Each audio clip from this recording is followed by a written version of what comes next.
Luke is the editor of a magazine, of a money magazine, which Becky, Isla's character, ends up working for almost accidentally. I mean, she's a shopaholic. She's the last person that should be giving out financial advice. He, on the other hand, takes it very seriously. He's committed to his job. He does not really have a life outside of his job. So they are polar opposites on paper. Okay. And after some quite serious roles for you, it must be good fun to play in as a comedy with lots of beautiful women. Well, yeah, yes, you kind of hit the nail on the head. Although, I've got to say, having played more serious roles, kind of perversely coming into a comedy like this, for me, was more daunting. I mean, it wasn't just a big laugh fest. It was like trying to keep up with Isla and PJ, the director, who were very experienced in that world, trying to not let the team down and just learning on the job. So I loved it. I like learning. I like doing new things, but it was fast for me, fast-paced. And you were born in Stoke, so how does New York compare to North Staffordshire?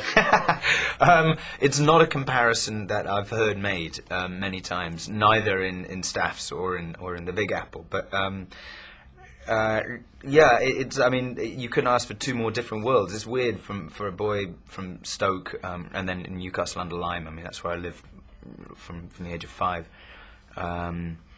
You do occasionally stop and think that's a long, just geographically, I mean, it's a long way to go. And do people actually, if they ask where you're from, when you say sort of Stoke, do they kind of just stop there and go? I've learned to say, first of all, I'd start saying Stoke-on-Trent, blank. The Potteries, blank. The Midlands, blank. Near Birmingham, I mean, you kind of expand, and then eventually, kind of the middle of England.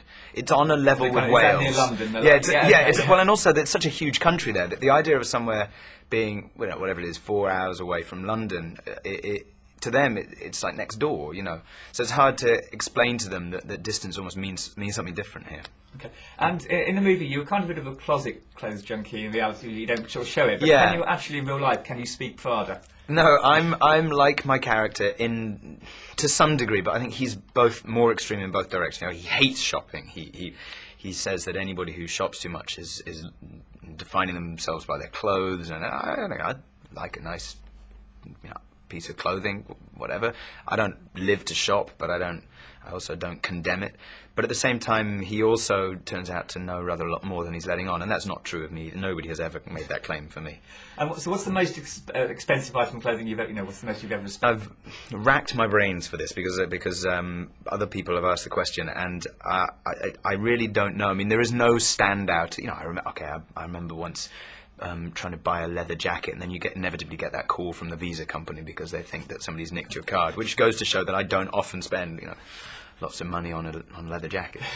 Okay, now you're starting your first Jerry Bruckheimer film. There's no explosions, no car chases, there's no running around slow-mo with you in a bloody vest. So no, what's going on there? I know. Well, I'd totally cheated. I did just 1 minute I've signed up, the next minute I'm in a rom-com. I think that he's just, you trust his judgment, you trust that he knows that something is going to make a good movie, first of all, obviously, and secondly, you trust that he will get a good team of people together. And in fact, when I signed up for the movie, Isla was already part of it, and PJ Hogan, the director, was part of it, and both of them were people that I was very happy to work with. So it was kind of new territory for him, I guess, but I didn't feel like really it was going out on a limb. In the 80s, you did high concept. So is this like like a shop concept? Is this the? I think these books stand alone, not because they're about shopping particularly, but because Sophie Kinsella, who wrote them, she found a kind of tone. She found this voice for the central character, which is very funny, very well written, and somehow easy to identify with. I mean, even for me, I'm not a shopaholic, but there's a kind of crazy denial in this character that I think anybody can recognise, and that's why they work. And there's 5 of them, so maybe there's another movie there, but not. I don't think suddenly the doors are going to be opened to shopping. Yeah, I mean, I hope not. Just finally, we've just got you a little gift from your hometown. So really? I know you were not necessarily a big football fan, but we've got you a Stoke City, the match of my life. So, that's great. When you can go back to LA and stuff, you can show people that and explain where they're from. I'll read it on the plane with great pride. Thank you. Fantastic. Thank you very much. Cheers.